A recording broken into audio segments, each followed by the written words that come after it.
ஐந்து கரத்தோனை போற்றி, ஆணை முகத்தானை போற்றி, மூஷிக வாகனனை போற்றி, மூலப்பரம்பொருளை போற்றி, சித்தி புத்தி விநாயக பெருமானை போற்றி. குருவே சரணம். இணையத்தால் எங்களுக்கு வணக்கம். இது ஏப்ரல் மாத ராசி பலன். ஏப்ரல் மாதம் மிதுன ராசிக்கு எப்படி இருக்க போகுது அப்படிங்கிறத பார்க்கலாம். அதுக்கு முன்னாடி இந்த மிதுன ராசிக்கு எப்படி இந்த ஏப்ரல் மாதம் இருக்கும் அப்படிங்கிறத தெரிஞ்சுக்கிறதுக்கு முன்னாடி, ஏப்ரல் மாதத்தில் வரக்கூடிய முக்கிய விசேஷ தினங்கள் அப்படின்னாக்கா 17/4 அன்றைக்கி ராமநவமி. அன்றைய தினம் விரதம் இருந்து ராமர் வழிபாடு மேற்கொள்வது சிறப்பை தரும். 23/4 அன்றைக்கி சித்ரா பௌர்ணமி. அந்த சித்ரா பௌர்ணமி அன்னைக்கு பார்த்திங்கன்னா நீர்நிலையில் நீராடி அதாவது கடல்லையோ அல்லது நதியிலையோ அருவிலையோ நீராடி இறைவனை வழிபாடு பண்ணுறது சிறப்பை தரும். 28 அன்னைக்கு வராக ஜெயந்தி. அன்றைய தினம் பெருமாள் வழிபாடு மேற்கொள்வது சிறப்பை தரும். சரி, எப்படி இருக்க போகுது மிதுன ராசிக்கு அப்படின்னாக்கா, ராசிநாதனான புதன் பகவான் லாபஸ்தானத்தில் செஞ்சிருக்கிறாரு. சிறப்பான ஒரு அமைப்பு. பொருளாதாரம் நல்லாயிருக்கும். பொருளாதாரம் சம்மந்தப்பட்ட உயர்வு கிடைக்கும். நண்பர்களால் நன்மைகள் கிடைக்கும்.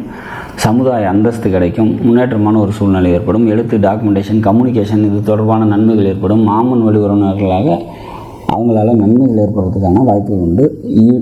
வீடு, இடம், சொத்து இது சம்மந்தமான விஷயங்களில் முன்னேற்றம் ஏற்படும் அப்படிங்கிற மாதிரியான ஒரு அமைப்பு.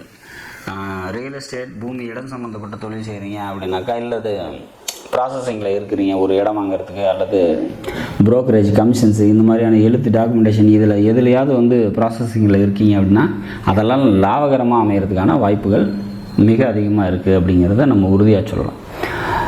சரி, விரையாதிபதி உச்சத்தில் இருக்கார். அப்போ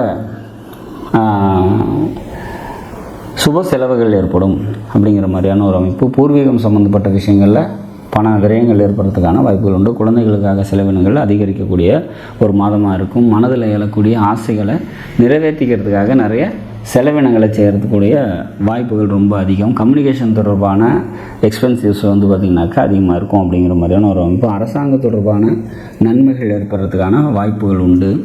மாமன் வழி உறவினர்களால் நன்மைகள் ஏற்படக்கூடிய வாய்ப்புகள் உண்டு. மொத்தத்தில் இந்த மாதம் மிதுன ராசிக்கு ஒரு நல்ல ஒரு மாதமாக நிச்சயமாக அமையும். இந்த மாதத்தில் சந்திராஷ்டம தினங்கள் அப்படின்னா 3, 4, 5 3 நாட்கள் சந்திராஷ்டம தினமாக வருதுனால அன்றைய தினம் முக்கிய முடிவுகள் எடுக்காதீங்க. வெளியூர் பயணங்களை தவிர்த்துருங்க. மற்றபடி ராசிநாதன் லாபஸ்தானத்தில் சஞ்சரிக்கிறதுனால வரக்கூடிய எந்த ஒரு விஷயமும் உங்களுக்கு நன்மையை தரக்கூடிய விதத்தில் அமையும் அப்படிங்கிறத நம்ம எதிர்பார்க்கலாம். நாடும் நாட்டு மக்களும் நலமுடன் வாழ நவகிரகங்களை வேண்டி அமைகிறேன். நன்றி, வணக்கம்.